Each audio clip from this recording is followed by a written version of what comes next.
G'day and welcome to another video with Better Pics. Hope this finds you all well. Today's video is going to be as a result of some stock footage that I was shooting recently in Springbrook National Park in the Gold Coast hinterland. And I came across this situation that many photographers have come across at a particular location, and it was around Natural Arch, which is a very well-known, or Natural Bridge as it's also known, a very well-known waterfall, which you can see here, along with some of the other footage that I shot on this particular day.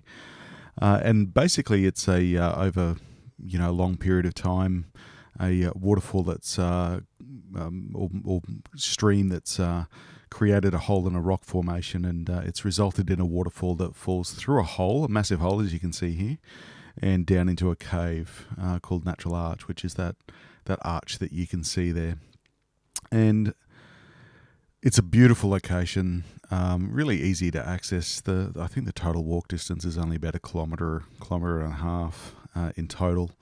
Not wheelchair accessible, unfortunately, but a fairly straightforward, easy walk. Yeah, the location is really well known for photographers and people that visit the Gold Coast and the hinterland because it is such a stunning location.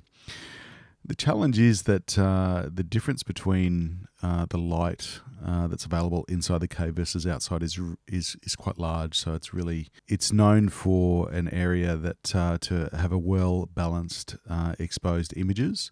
You need to usually shoot with multiple exposures that are then blended together, which has been popularized by the term HDR photography, or high dynamic range. And it's effectively, as I'm sure many of you would know, photography that allows you to capture detail in both highlights and shadows when it's outside of the scope of what a camera can normally capture. So where that contrast and that dynamic range is outside of what a camera is capable of recording, and create an image that has good detail in all areas of the image. Now, traditionally, to do that with video, it's a little bit more challenging because for the majority of cameras, short of high-end cinema cameras, you don't have the dynamic range or the editing flexibility to be allowing for such a contrasty situation. If you would like, I do actually have a couple of videos that were shot in this location around how to create HDR photos in both Lightroom and Adobe Camera Raw. So I'll pop the links below and you can check those out if you like. What I kind of thought of when I was on this shoot is, for similar situations where you have a locked off tripod, which obviously is one of the things that it's beneficial to do and certainly makes the editing process easier with HDR photography. In certain situations, what would stop you from doing the same thing with video? So creating a higher dynamic range final video file by using multiple exposure blends and masking. So today's video is about how to do that. So you can see here on the timeline, I have 3 videos that were all exposed differently. So if I just click on each of those tracks, you can see that there's different parts of the video that are coming on and turning off, and obviously the exposure for those different sections is looking a little bit better than what it would have done on the original. So right now I've got those top 2 layers turned off, and you can see just the exposure for the base layer. And you can see that on the left-hand side here in the cave, there's very little detail in the shadow areas, but you can also see with the actual waterfall, we're starting to lose detail in the highlights in that water coming down. So the attempt is then to retain some of the detail in those highlights, but also bring up some of the detail in that shadow area. So if I hit play on this video file, you can see that with that second track switched on, that it's showing much better detail in the highlight areas of that waterfall. And if I will just scrub back a little bit to turn on the third video track, the top one there, you can see that it's brought up the shadow areas a little bit as well. So I'm just going to hit play again, and you can see that helps to retain all detail in all areas. Now, what I haven't gone for is and this is really important to note, is that you'll see that I haven't brought the shadow detail up so high that it matches the outside, and I haven't brought down the highlight detail of the waterfall so far that it matches other midtones. It still looks like a naturally sort of viewed environment, or the video looks as it would look in real life. Obviously keeping in mind that our eyes are able to discern detail in shadow and highlight areas far better than our cameras are able to. So again, if I turn off that shadow area and then I turn off that waterfall area that I've masked, you can see this is the base exposure of how the camera, allowing for as even as possible exposure, but this is how the camera has recorded that scene. We're just going to go out to this section of the timeline where I've copied those 3 videos onto another section so that we can start to break down exactly what I've done in order to create that final video. So again, if I just have the bottom video, which is the middle of the road exposure, turned on, again you can see the shadows are a little bit too dark, highlights are a little bit too bright in the waterfall there. If I turn on the next one, you can see that this exposure, which was how it was shot in camera, even though there's adjustments that have been made in Lumetri Color for color correcting the footage, you can see that the exposure is clearly darker, and we've retained pretty much all the detail in that waterfall coming down. And then if we turn on the top section, you can see it's much brighter for much of the image, but it means that we've brought up some of the detail in those shadow areas so we can start to see some detail. So what we're going to do is we're going to turn off that top one, and we're just going to start with the slightly darker image that it was shot in camera.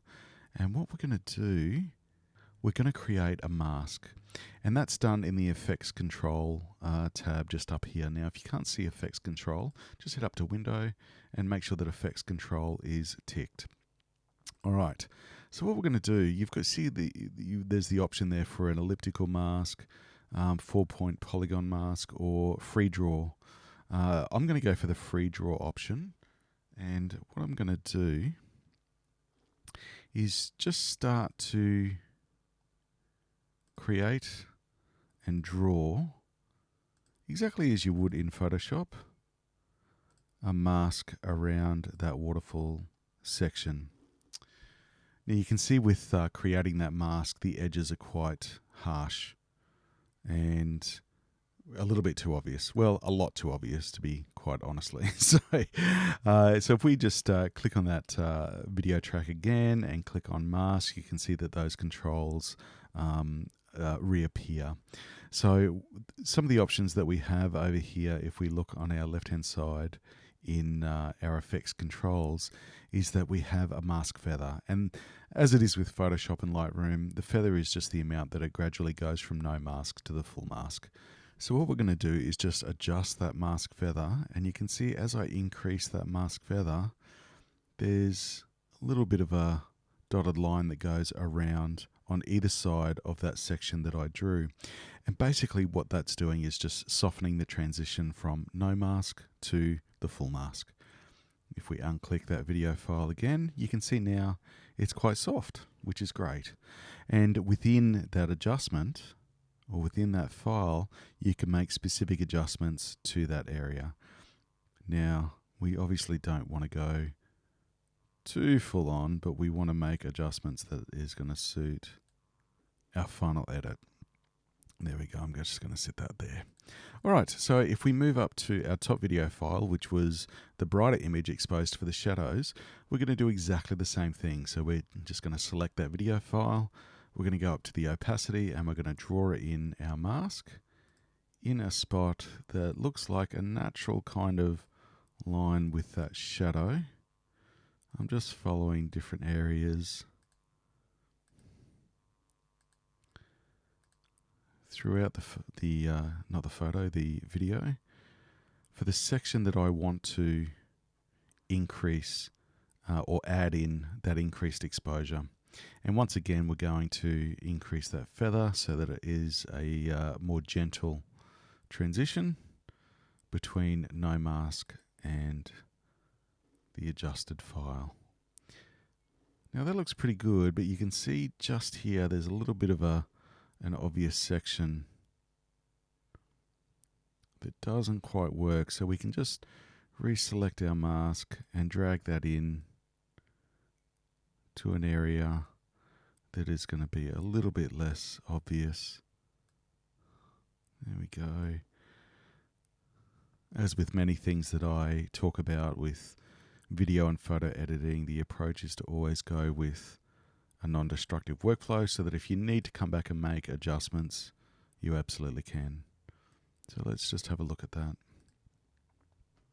Excellent. Well, that looks pretty good.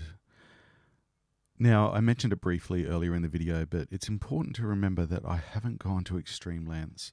You can see in the shadow area, I've just added in enough so that there's detail there, so that it's not this large dark spot. And with the waterfall, I've just added in enough. It still looks brighter than the surrounding area, but it's just enough to get detail in that falling area of the water. It's important to always take, I think, that approach where the scene is still reflective of what you would experience if you went there, and it looks natural and it looks real. But obviously in a way that we're going to experience with our eyes rather than the limitations of what a camera can experience. Thanks very much for stopping by. I hope this video has been helpful, and as always, questions below are more than welcome. Thanks again for stopping by. I hope you've enjoyed the video and look forward to seeing you next time. Take care.